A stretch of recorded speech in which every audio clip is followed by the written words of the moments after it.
thanks for sharing your space with us. And now we're going to be learning more about the Austin Pond Society's upcoming summer tour.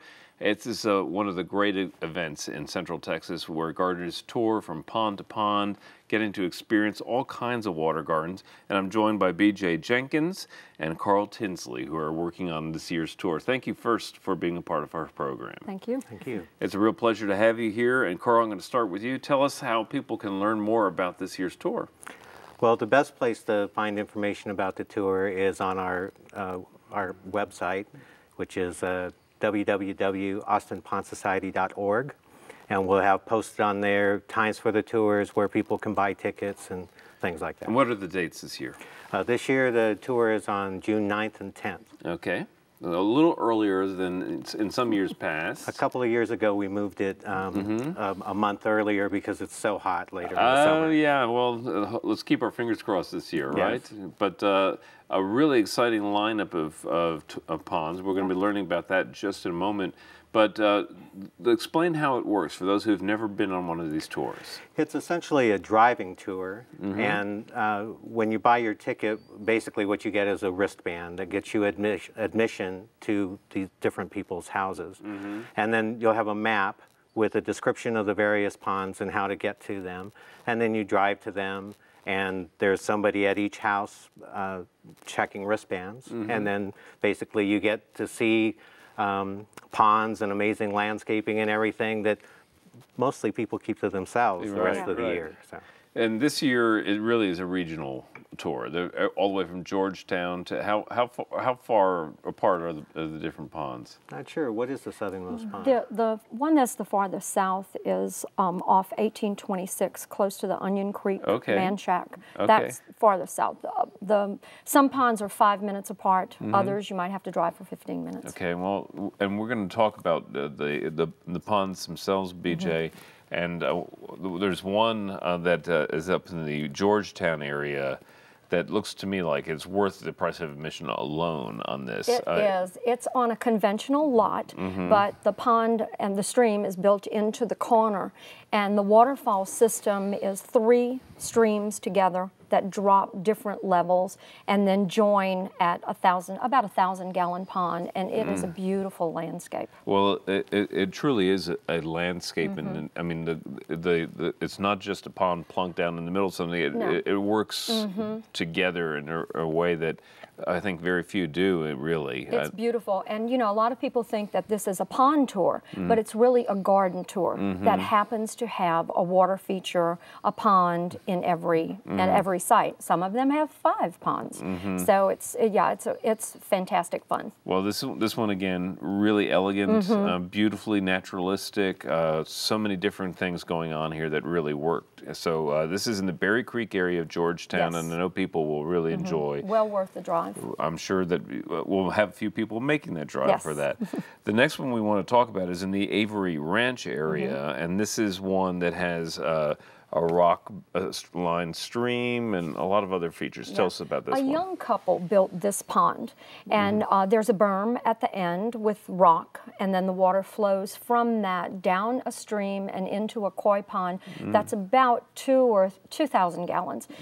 Lots of big koi, lots of vegetation, really a pretty sight. I like the little bridge in this one too, kind of a little romantic touch. Yes, it is. It's very nice. This young couple did the work themselves.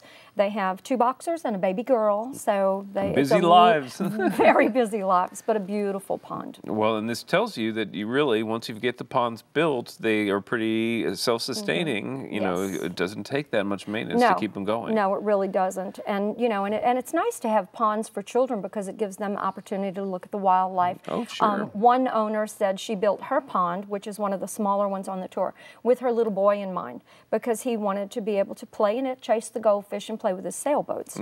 So yeah, we have all variety, lots of sizes, something for everyone on the tour. And I like the fact that this is a do-it-yourself pond. Yes.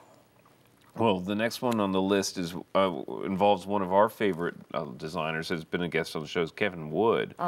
And this is one that is off of Highway 22 near 360.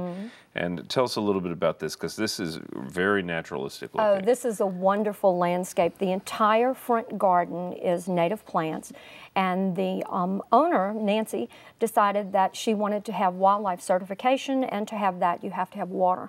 So she contacted Kevin. They put in a beautiful 1,000-gallon pond, and there across the front of the property there's a natural stream bed, but all native plants, and it is beautiful. Well, you know, what I really appreciate about Kevin's work is sometimes you look at a pond and the stonework is very evidently artificial, and you know, sometimes it's meant to look artificial. That's the look they're going for.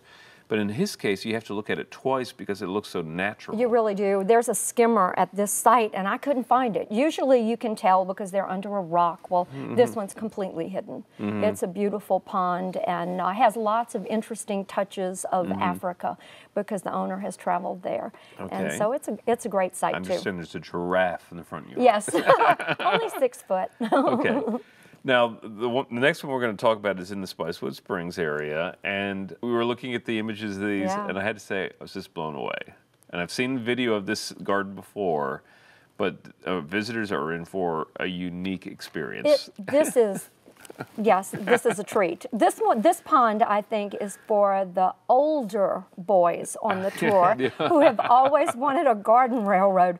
350 feet of garden railroad. Okay. There is a pond. The pond is next to the house, and when you stand at the pond and look at the garden, you can't find the trains. You know they're there somewhere. They're just hidden behind landscaping, and it's amazing. He goes through books and looks at photos from the 1940s and 50s, and then he builds his cars, he builds the train stations, all to replicate the hill country, and it's amazing. It is amazing. Well, and stunning images that you've brought, and I have to say, you're right. This brings out the kid in, or the boy in me, for sure, and it reminds me of my own childhood. Oh, so yeah, they're amazing. I think that people will be spending a lot of time with this one. Another one in the Spicewood Springs area. This is one that features a lovely gazebo and lots of terracing in this. Well, we've had ponds for little boys and little girls, and also for big boys.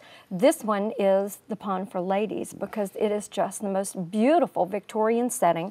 It's on a reclaimed hillside, and it is a perfect spot for a cup of tea in the morning. It's lovely. Well, I love the fact that they've worked the terraces into the hillside. And again, nice variety of stonework here, and repeated forms, which is one thing that would be nice. When you see gardens, a lot of times people do a kind of mix-match thing. Here they've taken a kind of a theme and they've stuck with it, and they've used it. And throughout there, at the lower part of the hillside, there are round raised beds that have stone around them, and that echoes the shape of the pond.